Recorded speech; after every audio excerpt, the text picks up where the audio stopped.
What's up, everybody? My name is Dimitri Kofinas, and you're listening to Hidden Forces, a podcast that inspires investors, entrepreneurs, and everyday citizens to challenge consensus narratives and to learn how to think critically about the systems of power shaping our world. My guest in this week's episode is Wall Street Journal automotive and tech reporter Tim Higgins, who's out with a brand new book this week that provides an inside look into the remarkable and more often than not chaotic story of Tesla and its polarizing CEO, Elon Musk. Now, many of you already know that I've done my fair share of episodes on Tesla.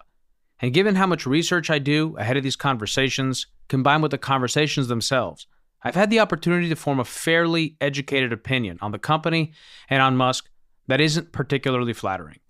And my conversation today has not disabused me of any of those preconceptions. If anything, Tim's book confirms much of what I already knew, and in some instances raises even more questions about ethics and illegality at the company. And more often than not, at the company is really just a stand-in for Elon, who for better or worse cannot be separated from Tesla in any final analysis of the company's financials, its operations, and its prospects as an automaker. We spent the first part of our conversation discussing the origin story of Tesla, all the way up until the successful launch of the Model S, which truly was a remarkable achievement. I mean, I had the opportunity to drive one when it first came out, and I was just blown away by how futuristic it felt and how it opened my eyes to possibilities that I hadn't really imagined up until that point in time. And I don't just mean in electric cars. It's easy to forget where we were in the summer of 2012 in terms of coming out of the financial crisis and people's desires to find something in our economy to feel hopeful about. And Elon and the Model S absolutely delivered on that. Unfortunately, the success that Tesla enjoyed during that period was not something that the company would be able to replicate going forward. And this is what we spend most of the second half of our conversation discussing. Specifically, what challenges Tesla faced, primarily after the deployment of the Model S, why it faced those challenges, how management and the board dealt with them, and the stunning disconnect between the public's perception of Musk as this Tony Starkian innovator and planetary savior, and the reality of who he is, what he knows, and what he's willing to do whenever he finds himself backed into a corner. At the end of the day, it's up to you to decide where you fall in this story. If you believe the hype around the man and the company, and if you believe Musk will ultimately deliver on the promises that he's made, despite a long track record of making promises that he consistently fails to deliver on, but which have nonetheless substantially improved his personal financials and helped grow the equity value of his companies. So without any further ado, please enjoy this week's conversation with my guest, Tim Higgins. Tim Higgins, welcome to Hidden Forces. Thank you. It's great having you on, Tim. So where are you located? I'm out of San Francisco. Oh, so that's where you write out of, San Francisco. Yep, I'm based in San Francisco for the Wall Street Journal. Have been here for many years. Previously was in Detroit, where I covered the car business there. I saw that, which is very interesting. I mean, it makes you uniquely positioned and sort of knowledgeable to cover Tesla, because most people just don't have that kind of background. Like, they might have a financial background, but they don't actually have experience covering the automotive industry. How long were you doing that for? Yeah, I spent almost a decade in Detroit covering the auto industry. Covered the breakup of Daimler Chrysler, covered the bankruptcy of General Motors, and then covered really the resurgence of the U.S. auto industry. Post-Great Recession, saw Mary Barra become CEO and thought, wow, what's left to cover in the auto industry? So I came out to Silicon Valley to cover Apple years ago, and then had the opportunity later to write about Tesla, and really became surprised when I got to Silicon Valley that there was a lot more going on in car tech than I had previously understood being in Detroit. And that really got me kind of excited to write about cars again. So you moved out to San Fran when? I came out in 2014. So they had already launched the Model S by that time. Were you familiar with the company at all? Oh, absolutely. I mean, it was one of those companies that was on the fringe. When you're in Detroit, the big players, of course, are the dominant automakers at that point in time. General Motors was the big story. You remember this would have been post-bankruptcy. Mary Barra is the new CEO. What's going to be her vision? And then they had all of the troubles they had with the ignition recall and, the questions about, was Mary going to be able to get beyond that and that sort of thing. So Tesla was this kind of creature on the peripheral. And, I would have to say that a lot of people in Detroit at that time maybe were interested in it, but maybe not taking it so seriously. Well, I also want to mention the name of your book. It's called Power Play, and this is your first book, if I understand correctly. A number of books have been written on Elon Musk and Tesla. What were you hoping to achieve with this book? How do you feel that it complements or differs from what's out there already? Yeah, a lot's been written about Tesla over the years. I think Ashley Vance's book on Elon, the biography of Elon, really covered that ground. I saw a swim lane for myself trying to tell the definitive history of the company. When I began in 2018 working on the book, I thought the book was going to be about the collapse of Tesla. And in that period of time, we saw a really rather remarkable story and probably a historic turnaround in a very short period, at least this generation's most dramatic comeback, if you will, from the depths of near bankruptcy to becoming the world's most valuable automaker. And so I wanted to tell that story. How did that happen? Now, you can argue that the company is overvalued. You can argue that all sorts of things, but it's still a dramatic story of what has occurred in that period of time. So, one, setting out to tell that story, and also really wanting to tell the story of how the Model 3 came to be. And it just didn't just happen in 2017 and 2018 and 2019. It was really, a multi-year process, starting with the Roadster through the Model S, through the Model X, and then into the Model 3. Everything built on it. The drama was really throughout all of those years.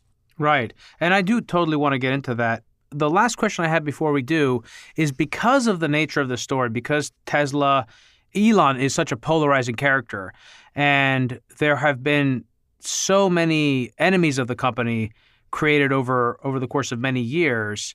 And of course, also the company is very good, and Elon is very good at pushing a particular narrative. How did you sort through all of that? How did you vet your sources? How were you able to decide, who can I trust, or how did you manage all of that? Yeah, that's always the challenge.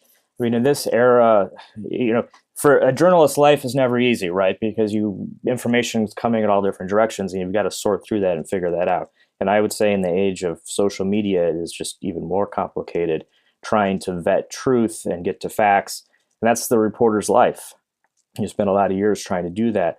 The key to me is always, documents, direct sources, understanding why people are talking, understanding their motivations, understanding, where they're coming from, and then trying to verify through other methods. This book required talking to an army of people to understand, because to your point, everybody's coming from a different direction. And so trying to get at that center truth is very hard. And I think why a book like this could be valuable to the greater debate of what has happened and what is happening. Yeah. So let's begin with that story, the origin story of Tesla. I mean, most people don't actually realize that Elon Musk didn't found the company. The company was founded in 2003. And that's the other thing that's amazing. It's an almost 20-year-old company. That's also hard to believe, that it's been around this long. Time flies. Yeah, even that the Roadster was developed back in 2008. So what is the origin of Tesla, and who founded the company, and how did Elon get involved? I mean, you're hitting on this thing that, you just mentioned how, there's so many different versions of the world and through different people's eyes. Even the origin story is a complicated story. It's not a clean-cut story for Tesla. And, supporters of Elon Musk would like to tell one story, and it's complicated. And so let me begin. There's two ways to look at what was going on at that period of time.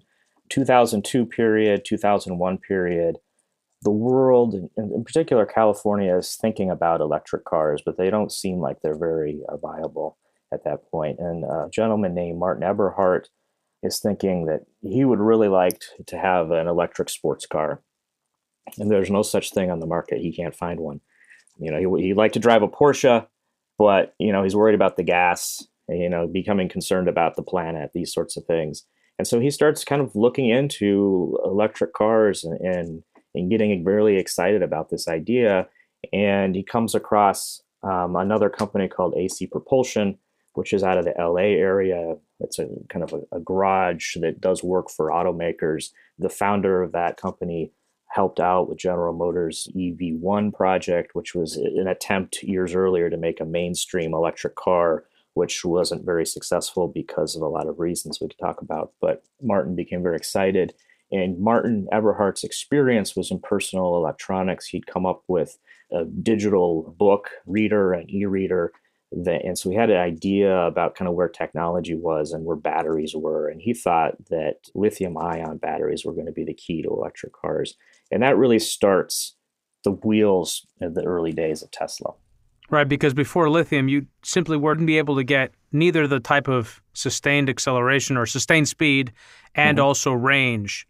It was kind of a trade-off. Right. Batteries were pricey and heavy, and the range was short, and it took a long time to charge them. And it was the problem with electric cars was you were just so many trade-offs.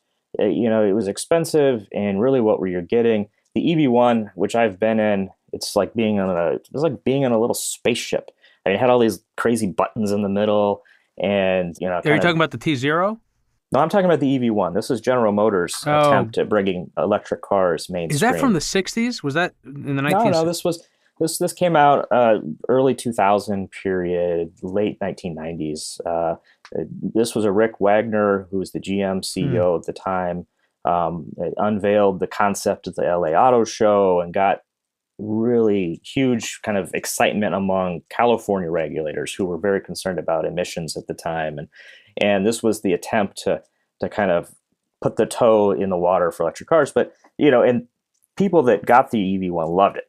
They were early adopters. They could see the future. The interior looks like something out of RoboCop or like Demolition Man. It's as if designers got into a room and said, what does the future look like? And you're just like right out of a science fiction movie. And, I've been in it. I've ridden around GM's Warren campus on it. It's, it's like a piece of history. But, at the time, it was just a little too ahead of its day. And GM wasn't making money on it and pulled it back. And the early supporters were really unhappy that GM got rid of it. There was candlelight visuals and protests.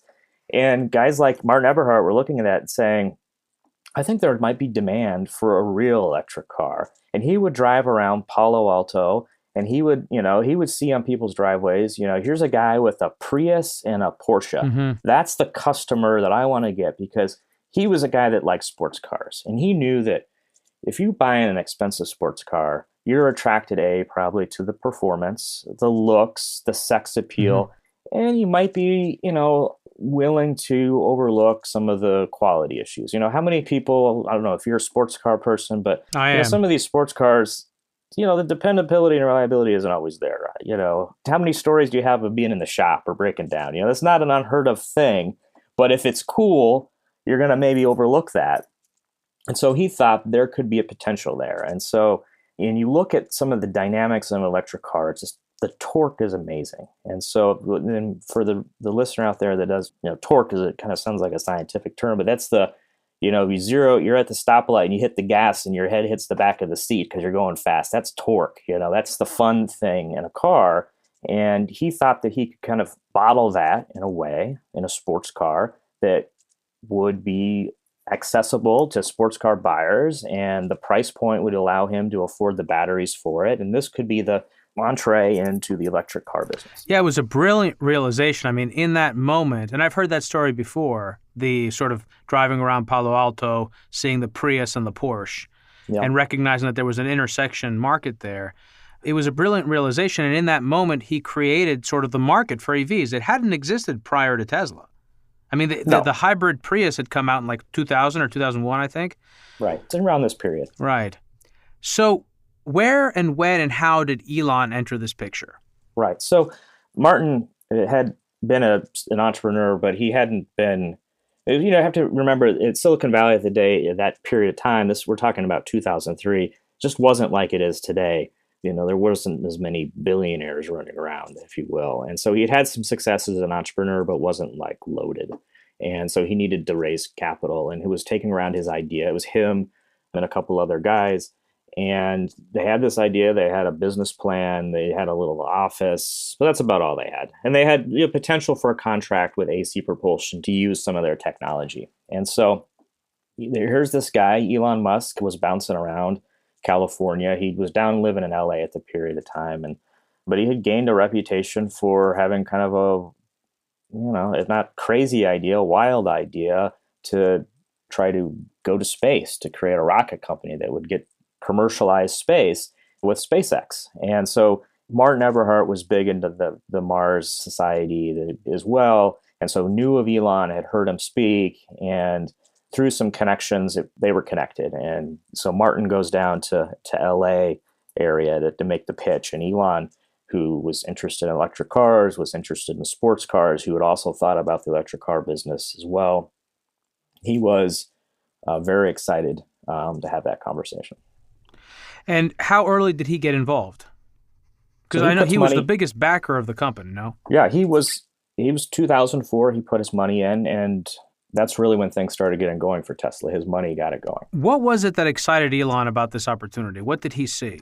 He could see the potential. So this is where the story gets a little complicated on the founding. So, at this period of time, after the EV1 in California, there was a growing community, especially in Silicon Valley, of people who thought electric cars were the future. It was kind of like the early days of the personal computer with the Homebrew Club, where people were doing these side projects. And one young man named J.B. Straubel was very active in this community. He had gone to Stanford and had converted an old Porsche into an electric vehicle and was taking it out and drag racing it and really kind of, doing exciting things with it. And he had also got connected with AC Propulsion because they were kind of one of the big leaders in talking about and developing electric cars at the time. Is hanging out at the shop down there in the LA area. And he became kind of aware of the lithium ion battery solution as well. And so he thought, well, lithium ion batteries could really show that the electric car is the future as well. And so he came up with this idea for a car that would be able to go from California to the East Coast on a single charge. And he wanted to raise money for this kind of car that he thought would generate a lot of publicity for the idea. And he was going to work with the Stanford Solar Car team. And so he had an occasion to meet Elon as well and pitched Elon on this idea and said, hey, you should go check out AC Propulsion. They're doing some stuff. And so Elon had conversations with AC Propulsion. But the thing about AC Propulsion was they were in a lot of ways like a tinkerer's shop. They had ideas, they were in there doing things, but they weren't quite at the point in life where they were ready to become a car company. And Elon's vision was not the same as AC Propulsion. AC Propulsion was thinking, let's do a kind of a mainstream electric car for people. Let's change the world. And Elon was thinking, let's put this electric car thing in a supercar and have a lot of fun with it. That will be the way to get this technology out. So he had a very similar idea as to Martin: start at the top and then come down to mainstream. And so, that's how the Martin and Elon got together. Was they had gone through all these different hoops, and they finally, they were very kind of aligned in what they thought the future potential was. So they were both aligned on the idea of developing the Roadster, because the Roadster was this sexy, sleek, exciting, fast car. It wasn't very heavy. So at the time, they would be able to get the best performance possible off of the car. I mean, if they had tried, I imagine, to build the Model S at that time, they wouldn't have been able to, right? It wouldn't have been as performative. The idea of I think at the time, if they had been going around trying to sell the idea of a luxury sedan that would compete against Mercedes, people would have laughed at them. The idea that they were talking about this two-seater was hard to believe.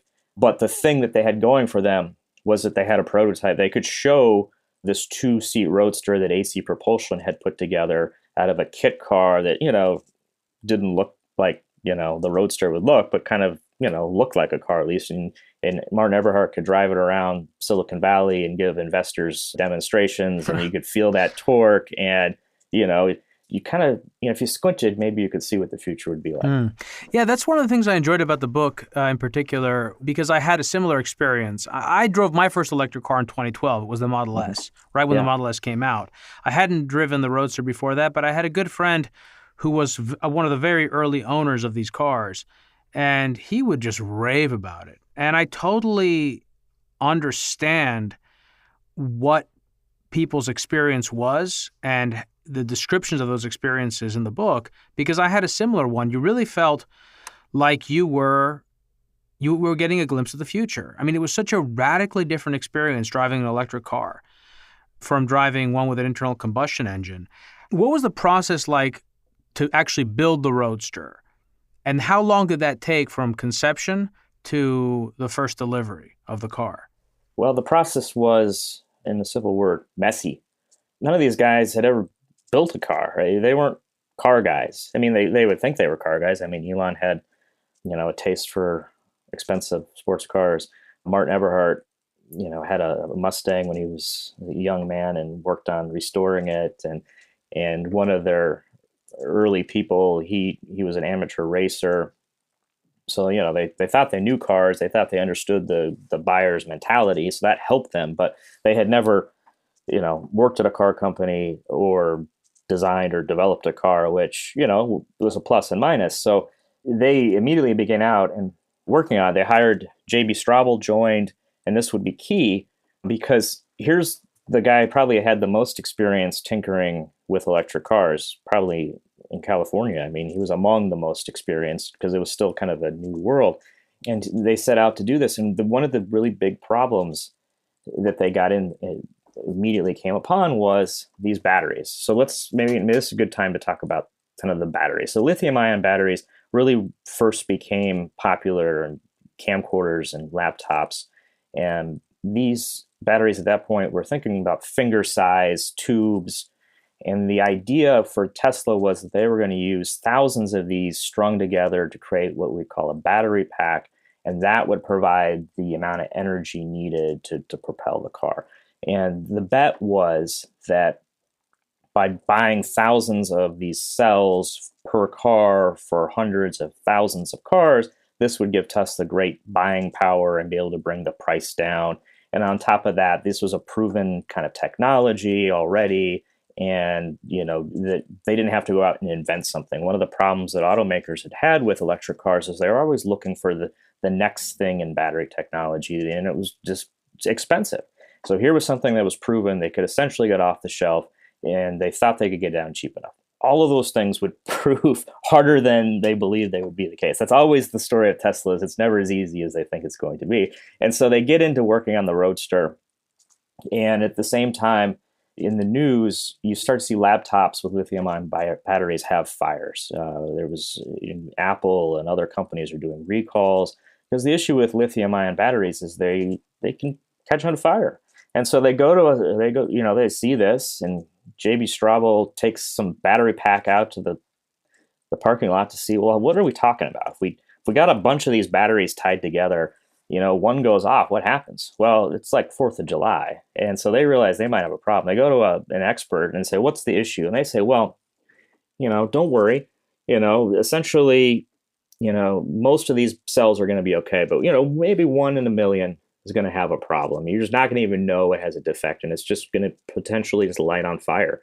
And so they start to do the math, and that's maybe 1 in 100, 1 in 1,000. I mean, because they're going to have thousands of cells, and the likelihood of one of those cells being defective and just catching on fire is great. So this is a really life or death moment for the company, because the whole plan is based upon having these cells in the car, thousands of them, and by the very nature of how they're built, one of those is probably going to have problems. So they immediately have to pivot to try to figure out how to contain that energy to keep these cells from getting too hot and then catching on fire. That's essentially how it happens. And so this is really where one of the big developments, really new innovation happens at Tesla, is figuring out how to manage the heat in the battery pack. And they race to do it, and they come up with a solution that's pretty innovative.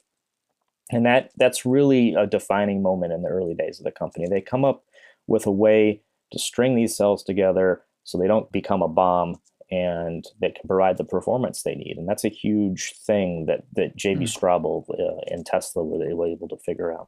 What was the initial estimate for the cost of the build of the car?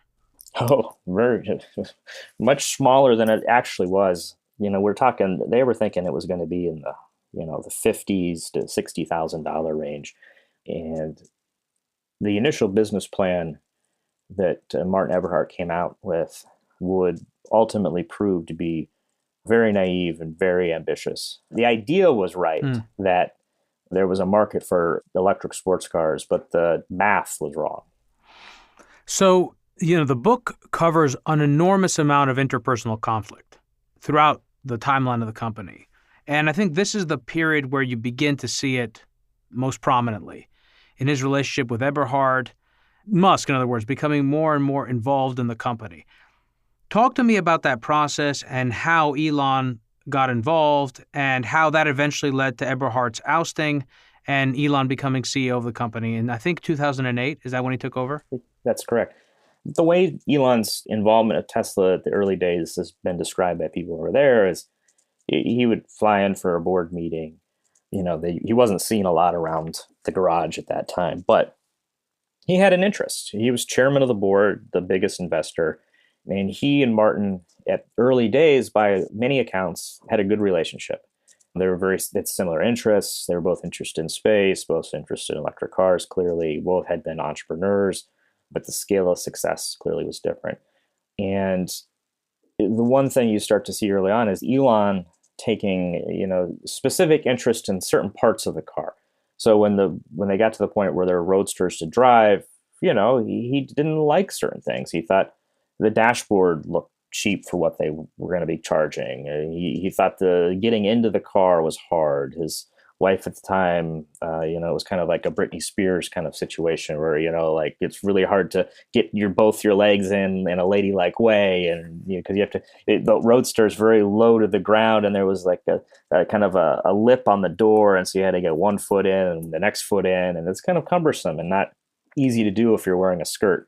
And heck, it's not easy to do if you're a big dude like Elon trying to get in. And he didn't like the seats. He thought they were uncomfortable. And, so there was all these tweaks. And he had thoughts about the materials that should be used. And Martin Eberhard would say that Elon wasn't necessarily wrong. He had good instincts. But the challenge was that the premise of what they were doing was to save money, they were going to use a Lotus sports car. Mm-hmm. And make modifications to it so it looked like a roadster. The thinking was that would be much cheaper. Well, everything you changed was an added cost. And so the cost started to grow. And, all of the expectations for what the car was going to, how long it was going to take and how much it was going to cost were wrong. And so just things started to mount, and they needed more money and more time. And the pressure just started to build there over time. And what did that lead to? In other words, how did that lead to the ousting of Eberhard and then Musk taking over? And then I want to understand how the company changed, because it really is, again, it wasn't founded by Elon Musk, but it is Musk's company through and through. And I can't think of any other public company which is more inextricably tied to its CEO. Sure, absolutely. So essentially, it becomes clear that Martin is in over his skis. And Martin and Elon start talking about the need to bring in an experienced CEO. And the idea is that Martin would become the product guru, and he would work on next generation car, and he would have this kind of role. In the meantime, Elon is starting to get pulled into the operations of the business more, and he's starting to see that what things are supposed to cost and what they are costing, or there's just a disconnect. And he brings in some help to kind of get to the root of that. And through the help of one of the investors in Tesla, and they do kind of a deep dive into finances, and they've got some bad news. The car is going to cost way more than they think to build. And, it's pretty grim. And Elon is pretty upset and pushes Eberhard to the side, demotes him, and they bring in an interim CEO, and that lasts for a few months to kind of right the ship. But it's still clear that Elon's vision for the company and that person's vision is different. They bring in another CEO, and things are getting pretty bleak for the company. They burned through a lot of money in 2000. They were in 2008 now, and the Great Recession is occurring, and Tesla's having a hard time raising capital, and Elon's doing everything to try to figure out how to put more money in. And he takes over at that point. He becomes chairman and CEO and gets through that period of 2008 and gets the company kind of capitalized so that in 2009, this is the period where the Roadster is out. They're starting to get some money in. They've started raising some money, and he can really start to focus on what the company is going to become. And his vision has been laid out that the Roadster would lead to the Model S, which would be kind of a mid-sized sedan, which would show the world that an electric car is possible for day-to-day use, can be the world's greatest car, maybe. And that would then lead to the third generation car that we call the Model 3 today, and that would be an electric car for the everyday man. And that's essentially Tesla's vision through that Elon Musk kind of created.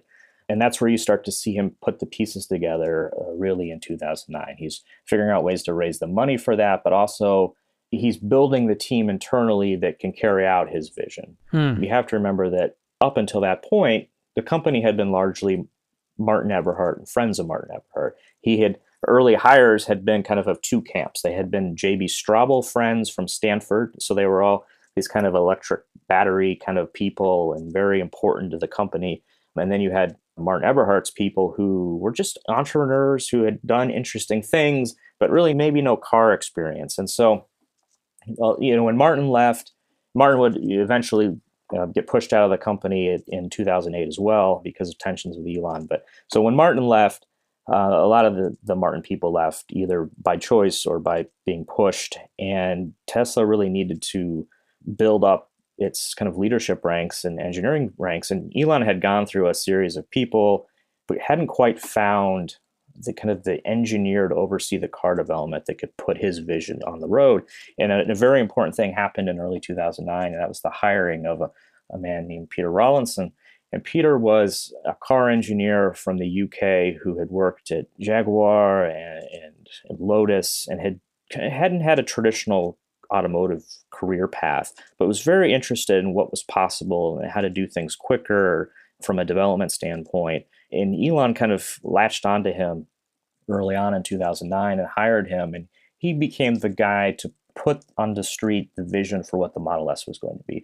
Elon had hired a young kind of up-and-coming car designer to put the vision of what it would look like, and J.B. Straubel had figured out how to do the propulsion, and Peter Rawlinson was going to be the guy that put those two things together and put them on the street. So it was a very interesting period of time where they are then building the engineering team that's going to make Tesla. Mm-hmm. So this brings us to the Model S, which was, again, I have to say it because I had the opportunity to drive one in 2012. It really was like nothing else. And even today, when you look at a Model S out in the wild, it remains ahead of its time, or it was ahead of its time. I mean, it fits perfectly with cars today and in many ways still looks even more advanced. How big of a feat was the development of that car, and how much did it take the industry by surprise when it hit the market? It was a big change. And just a few of the things. The roominess. Here's a sedan, supposed to be a mid-sized sedan. So roomy, because you don't have an engine, you don't have all that kind of stuff. So the cabin space is bigger. So you just feel roomy when you're in it. Totally. Right? I remember that as well. And it had the front, you could put bags in the front and in the back. I mean, it was wild to be in that car, for the first time.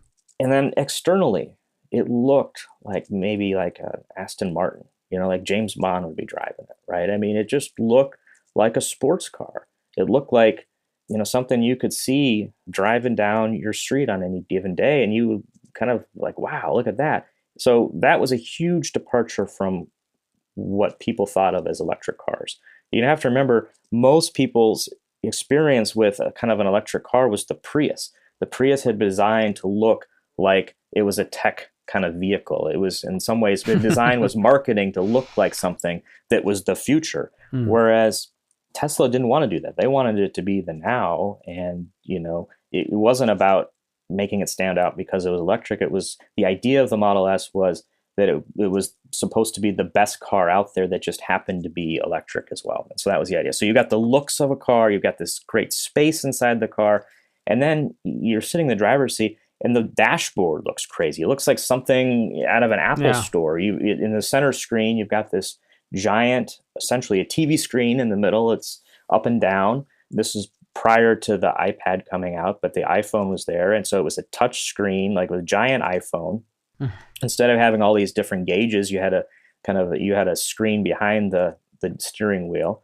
And then what Elon is telling is the performance is going to be like, among the best sports cars in the world. And that's pretty amazing. And the other thing is he's promising the price. It was going to be $50,000.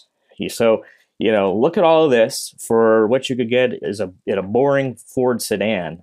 It was a pretty good proposition. And that helped generate a lot of interest from people with a lot of money who started, putting down orders, but also generating interest in the investor community as well. He was, at that point in 2009, when they revealed it, selling the future of the automobile. And, it was very exciting for some of those early people. Yeah, I think that Elon, first of all, he has a great sense of what people want and how to sell it. And I think at this time, this was 2012, the car came out in the summer of 2012, right around the time that Mario Draghi gave his famous Whatever It Takes speech, right around the time that the global economy was beginning to turn the corner from the great financial crisis. And I think the zeitgeist was one where people really wanted something to believe in again around the economy and our ability to innovate. There was this sense that, America's best days economically were behind it. And here was this guy creating the first American car company, successful seemingly American car company in like a generation, in like 100 years. And it rekindled the hopes that American capitalism could move away, I think, from the kind of financial capitalism that had become such a dominant force for the last few decades into something more along the lines of what we used to read about, the captains of industry and the robber baron period.